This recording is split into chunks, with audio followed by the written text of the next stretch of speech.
Class 8 তোমাদের দেখো 15 নম্বর স্কুলে কৃষ্ণনগর কলেজিয়েট স্কুলের পার্ট 2টা দেখে নাও। আনসিন এবং গ্রামারটা আলোচনা করেছে, দেখে নাও। Jasprit Bumrah and Kuldeep Yadav triggered a stunning Pakistan collapse and share 4 wickets in India's dominant victory over their arch rival at the 2023 cricket world cup on Saturday. শনিবার দিন জসপ্রীত বুমরা এবং কুলদীপ যাদব তারা পাকিস্তানকে ধ্বংস করার পেছনে একটা গুরুত্বপূর্ণ ভূমিকা পালন করেছিল। The 7 wicket win in front of a crowd of more than 1 lakh fans at Narendra Modi stadium watch India's eighth consecutive victory over Pakistan in world cup in the streak that began in 1992। তাহলে পাকিস্তানের বিরুদ্ধে ভারত ওয়ার্ল্ড কাপ জিতেছিল কোন স্টেডিয়ামে? না, নরেন্দ্র মোদী স্টেডিয়ামে, প্রায় 1 লক্ষরও বেশি দর্শকদের বা ফ্যানেদের মাঝে। বুমরা টুক 219 ইন 7 ওভার্স, অর্থাৎ 7 ওভারে দুটো উইকেট নিয়েছিল, 19 রান দিয়েছিল। And Kuldeep picked up 235 in 10 overs as Pakistan crashed from 155 to 29.3 overs to 191 all out in 42.5 overs। তাহলে 42.5 ওভার্সে তারা অল আউট হয়ে গিয়েছিল এবং কুলদীপ দুটো এবং বুমরা দুটো উইকেট নিয়েছিল। Apart from Kuldeep and Bumrah, Hardik Pandya, Mohammed Siraj and Ravindra Jadeja all got 2 wickets each.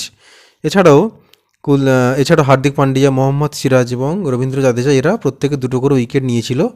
অর্থাৎ বিশ্বকাপটা যে হয়েছিল সেটার বর্ণনা এখানে দেওয়া হয়েছে, যে সেটা হয়েছিল নরেন্দ্র মোদী স্টেডিয়ামে এবং 1 লক্ষ দর্শকের মাঝে, এবং কে কটা উইকেট নিয়েছিল সেইগুলো এখানে দেওয়া হয়েছে। তারপরে দেখে নেব তারপরের প্যারায়।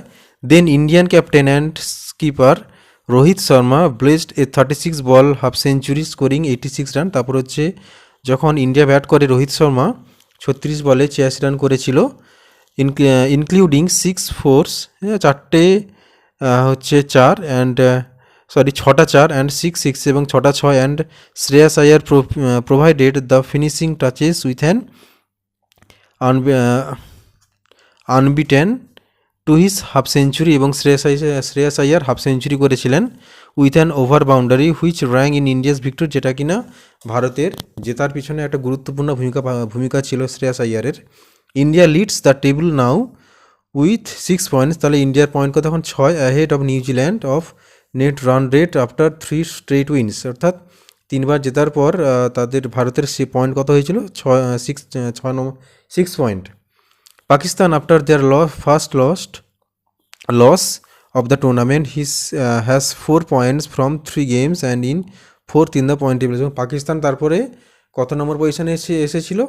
না, 4 নম্বর পয়েন্টে এসেছিল।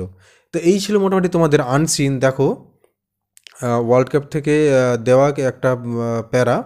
তো সেখান থেকে ভারত এবং পাকিস্তানের যে ম্যাচটা হয়েছিল সেখানে কত রান হয়েছিল এবং কে কত উইকেট নিয়েছিল এবং কে জিতেছিল সেই সব নিয়ে একটা আলোচনা। তো এখান থেকে প্রশ্ন উত্তরগুলো দেখে নেব। Rohit Sharma half century was scored in dash বলস। কত বলে করেছিল তাহলে রোহিত শর্মা? 36 বলে। দেখো 36 বলস। তারপরে দেখে নাও তারপরে question. Pandya, Siraj and Jadeja walked dash wicket collectively. তারা সবাই মিলে কত উইকেট নিয়েছিল? দুটো করে। তাহলে 2 2 4 2 6, তাহলে 3জন 6টা উইকেট নিয়েছিল। Pakistan lost all their wickets in dash over. Pakistan সমস্ত উইকেট কত ওভার হারিয়ে ফেলেছিল? না, 42.5 ওভারে। ঠিক আছে, তারা টিক মার্কগুলো হয়ে গেল। এবার দেখে নেব কমপ্লিট দ্য ফলোইং সেন্টেন্সগুলো। দেখে নাও কমপ্লিট দ্য ফলোইং সেন্টেন্সগুলো। In the history of the cricket world cup India has beaten Pakistan all out of 8 times. তারপরে দেখো Bumrah and Kuldeep collected 4 wickets together.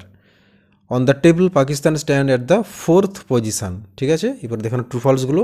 The number of spectators at the cricket stadium was more than, এখানে বলা আছে 50,000, তাহলে এখানে কিন্তু ওখানে ছিল কিন্তু 1 লাখ। ঠিক আছে, তাহলে এটা ফলস হবে। এবং তাহলে সাপোর্টিং স্টেটমেন্টটা দেখে নাও। The crowd was of more than 1 lakh people. তারপর দেখো না, Bumrah conceded 29 runs to take 2 wickets. এটা 29 হবে না, এটা হবে, তাহলে এটা কত হবে? দেখো এটা 19 রান হবে। এটা 29 আছে, এটা হবে 19 রান। দেখো বুমরা টুক 219 ইন 7 ওভার্স। সাপোর্টিং স্টেটমেন্ট হয়ে গেল তাহলে তোমাদের আনসিনটা। এবারে দেখে নাও গ্রামারগুলো। দেখো আনসিনটা কিন্তু ভালোভাবে পড়িয়ে দিলাম, তোমরা একটু ভালো করে দেখে নাও ঠিক আছে, যেহেতু ভিডিওটা বেশি বড় করতে পারছি না তাই মানে তোমাদের পুরো মানেটা জাস্ট বলে দিয়ে তোমাদের আনসিনটা বললাম। দেখো তারপরে গ্রামারগুলো দেখে নাও।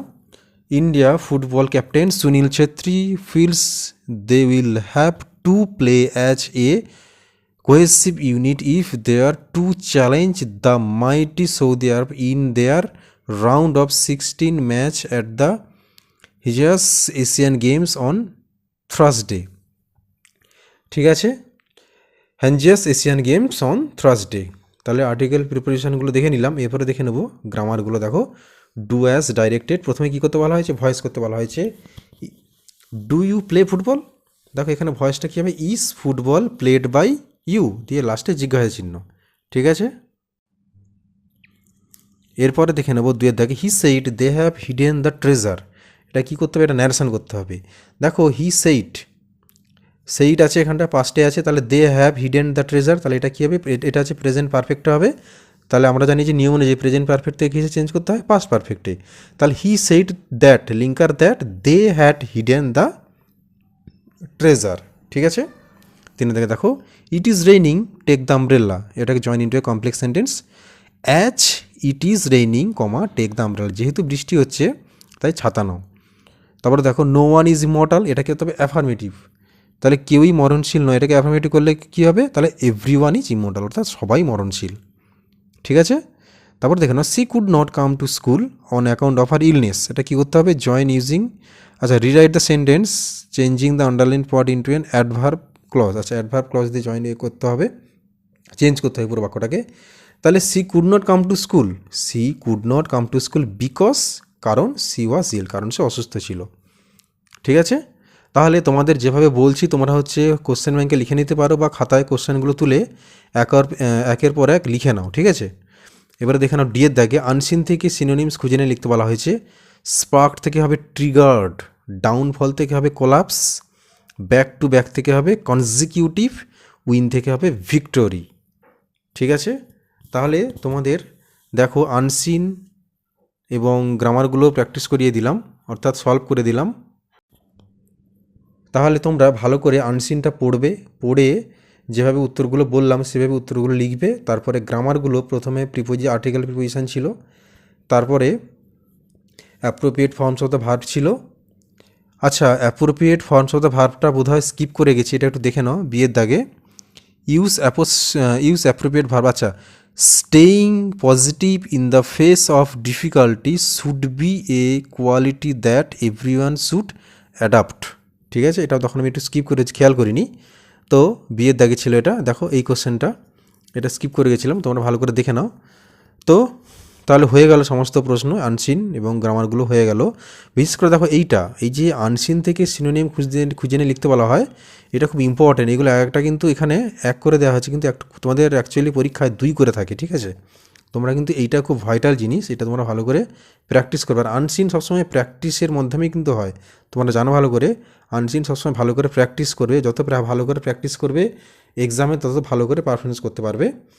তো হয়ে গেল তোমাদের 15 নম্বর স্কুলের মানে পার্ট 2, অর্থাৎ আনসিন এবং গ্রামারগুলো। তোমরা তাহলে ভালো করে প্র্যাকটিস করো, এবং যারা এখন আগের স্কুলগুলো দেখোনি তোমরা হচ্ছে দেখো তোমাদের ক্লাস 8-এর প্লেলিস্ট সেকশন করা আছে, ওইখানে সমস্ত স্কুলগুলো দেওয়া আছে একদার থেকে, তোমরা ওখানে গিয়ে দেখে নিতে পারো। আর যদি চ্যানেলটা এখনও সাবস্ক্রাইব না করে থাকো তাহলে করতে পারো, কারণ এরপরে যখন ভিডিওগুলো দেবো তোমাদের সামনেই চলে আসবে, তাহলে তোমরা এখন থেকে চ্যানেলটাকে সাবস্ক্রাইব করে রাখতে পারো। তাহলে তোমরা ভালো করে প্র্যাকটিস করো, এরপরে আসবো 16 নম্বর স্কুল নিয়ে। তোমরা তাহলে সবাই ভালো করে প্র্যাকটিস করো।